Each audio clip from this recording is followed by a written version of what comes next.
Please, sit back down, Louis.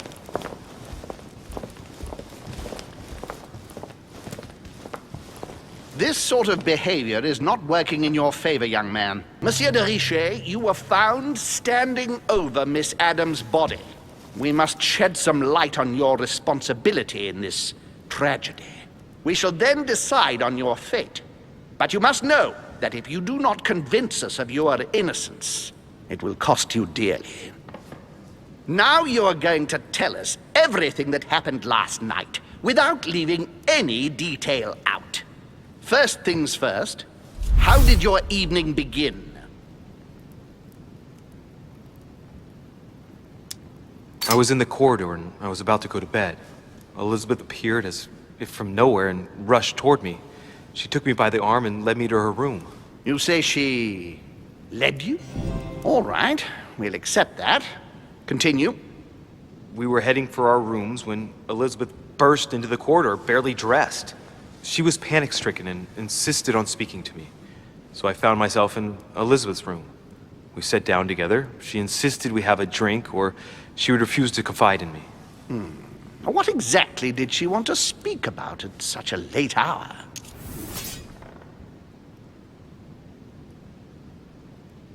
She was panicked. She claimed she had just seen my mother on the island. Did she say where she saw her?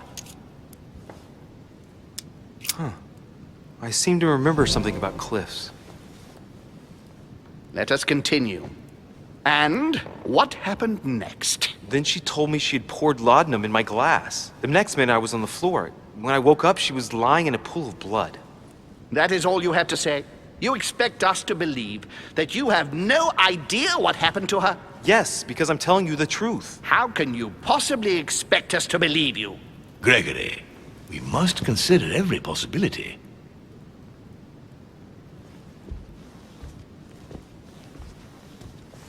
Louis, do you have any idea who could have done it?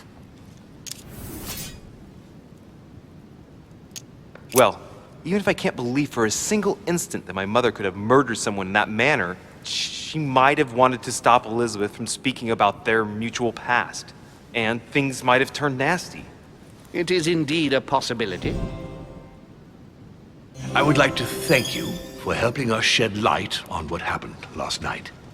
To be honest, you are not the only suspect. I'm prepared to believe you were drugged. Our poor Elizabeth hid the stuff everywhere, and I could smell laudanum on you 3 yards away. So you knew it wasn't me from the start? We weren't sure. Louis, I am sorry, but everything points in the same direction. I only know one person on this island who might have had a big enough grudge against Elizabeth, who has no alibi, and whose behavior is, well, suspect. Not to mention dangerous. Tell me what happened before my arrival. I think I've been patient enough. You don't need us for any of this. So come along, Monsieur Peru. We are leaving.